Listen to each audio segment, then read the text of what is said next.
Bienvenue dans Medit You, le podcast qui inspire et explore la méditation sans tabou. Salut, c'est Delphine, je suis la créatrice de ce podcast. Ensemble, on va parler méditation sans jargon et sans limitation. Si comme nous, tu es curieux, explorateur, que tu sois débutant ou que tu médites depuis 40 ans, tu es ici chez toi. À chaque épisode, j'interviewe des gens qui méditent comme toi et moi. Ils partagent avec nous leurs techniques, leurs astuces, leurs rituels, leurs inspirations et leurs explorations. Ça te dit ? Rejoins-nous sans tabou sur Medit You. Salut les amis, c'est Delphine. J'espère que vous avez passé un très bon été, ou que vous continuez à le passer, parce qu'il n'est pas tout à fait terminé. Mais la rentrée se profile et avec elle, la reprise du podcast. Avec un programme qui reste à la fois identique mais qui sera enrichi. Donc on va continuer les interviews comme on avait commencé au printemps. Et puis je vais rajouter, je pense, 1 ou 2 fois par semaine des petites capsules beaucoup plus courtes où je vous parlerai de mes découvertes, je répondrai à certaines questions que vous pouvez avoir ou que d'autres peuvent me remonter pour essayer de vous aider dans votre pratique de la méditation.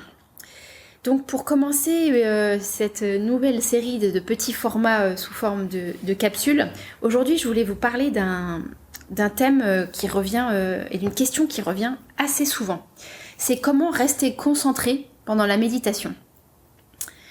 C'est une question qu'on se pose beaucoup, qu'on me pose beaucoup, que j'ai beaucoup entendue et qui est souvent liée à un sentiment de culpabilité. Parce qu'on se dit, je médite et puis mon esprit vagabonde vers la liste de courses, vers ce que je dois faire ce soir ou vers mes soucis financiers. S'il y a un truc qu'il faut absolument pas faire, c'est associer la méditation à un sentiment de culpabilité. C'est exactement le contraire du résultat auquel on veut arriver.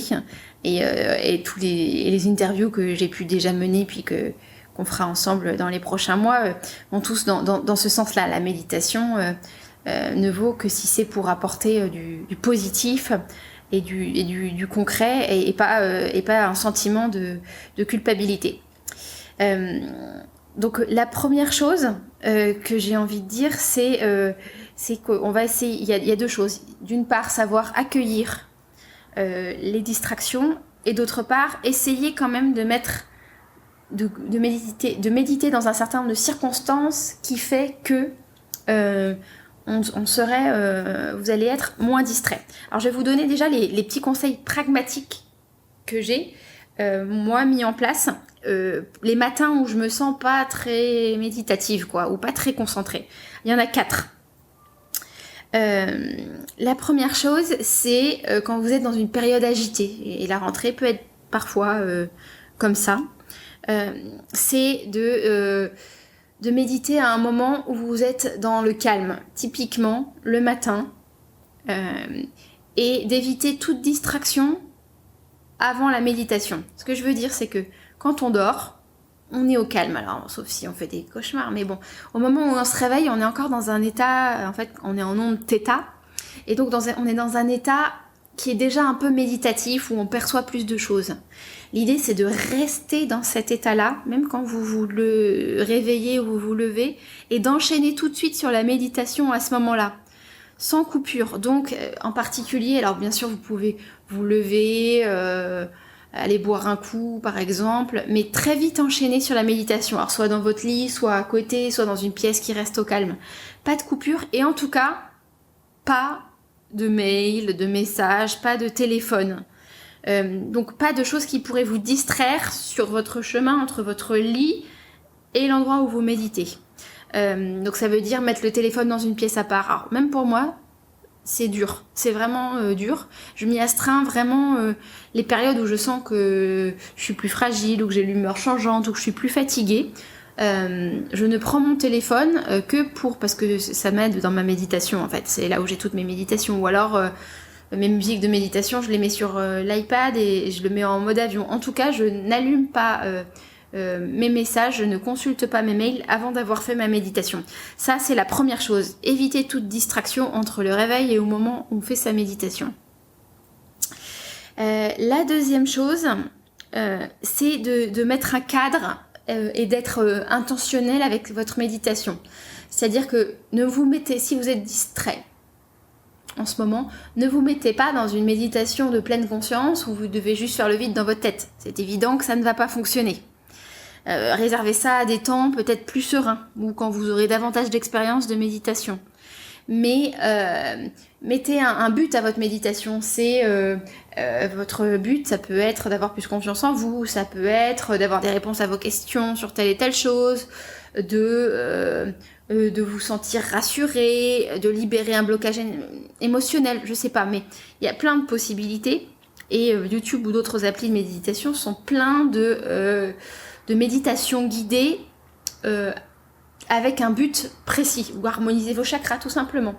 Mais voilà, déterminez un but précis, et du coup, vous concentrez aussi votre attention sur ce but. Donc ça, c'est la deuxième chose.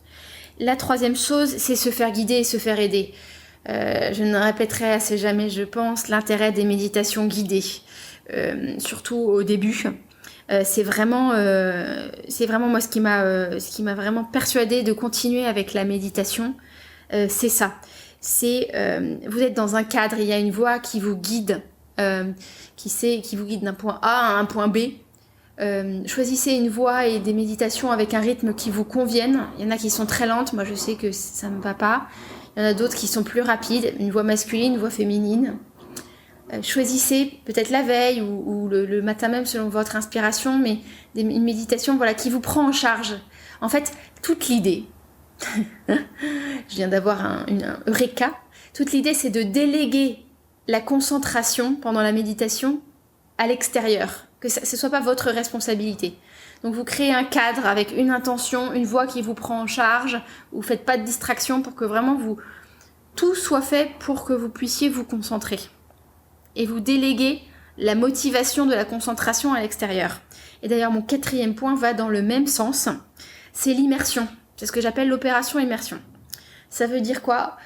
Ça veut dire que généralement, essayez d'avoir un cadre musical, quelque chose qui vous porte. Alors ça peut être un cadre musical, mais ça peut être aussi un cadre olfactif.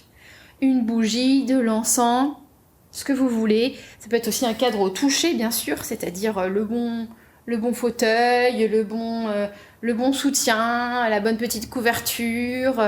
Voilà, donc un cadre de toucher, olfactif, ça c'est très important. Et puis le cadre musical. À titre personnel, c'est celui-là qui me parle le plus. Mais il y en a chez qui les odeurs vont être bien plus transportantes. Donc vraiment, sachez, vous, ce qui vous fait le plus de bien. Mais il faut que vous vous immergiez dans un autre monde, entre guillemets, pour rester concentré, en plus de tout ce qu'on a dit déjà jusqu'ici. Et pour de l'immersion, on va dire, visuelle et auditive, mes dernières trouvailles en la matière que je vous partage, il y a bien sûr tout ce qui est musique en 8K. Vous en trouverez sur certaines applis comme Synctuition ou aussi sur YouTube si vous tapez musique méditation 8K. Vous faites ça avec des écouteurs dans les oreilles, et ça va vous transporter dans un autre monde parce que vous avez l'impression que la musique elle bouge autour de vous.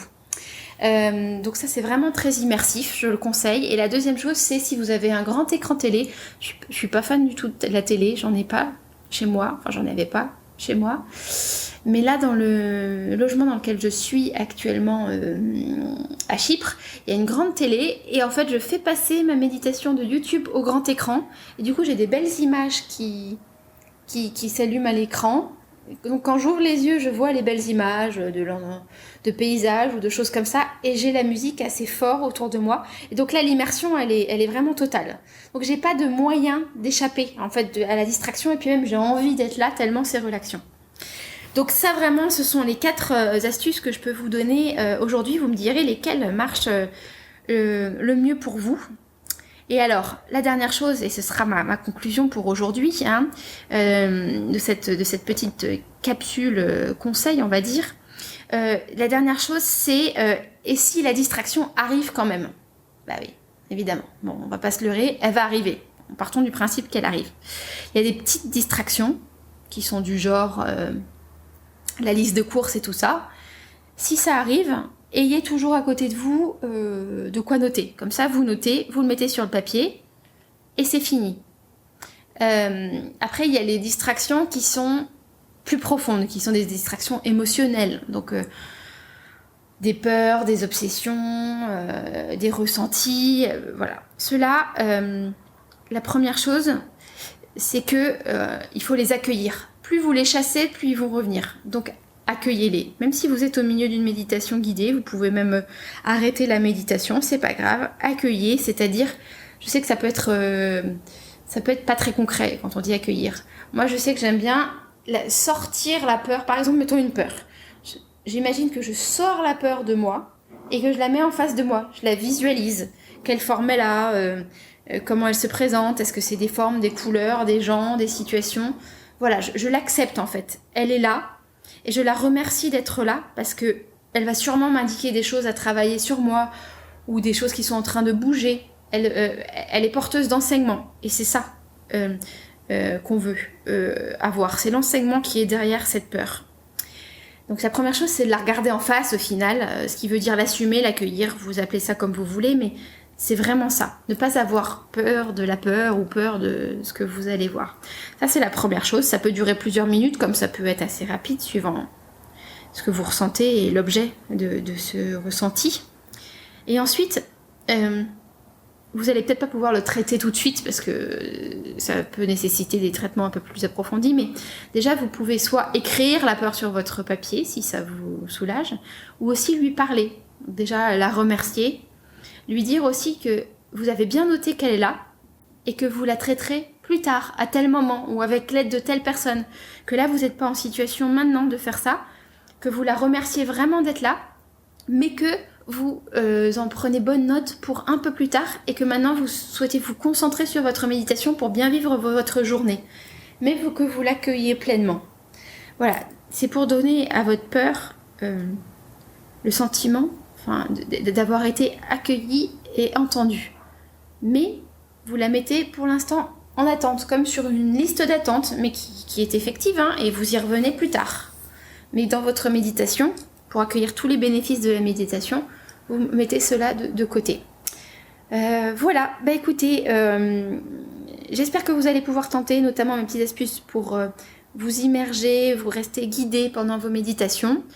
Dites-moi si ça suscite d'autres questions pour vous et on se retrouve dans les prochains jours pour une autre capsule ou pour une autre interview. Merci, je vous souhaite une excellente journée, très méditative. Au revoir.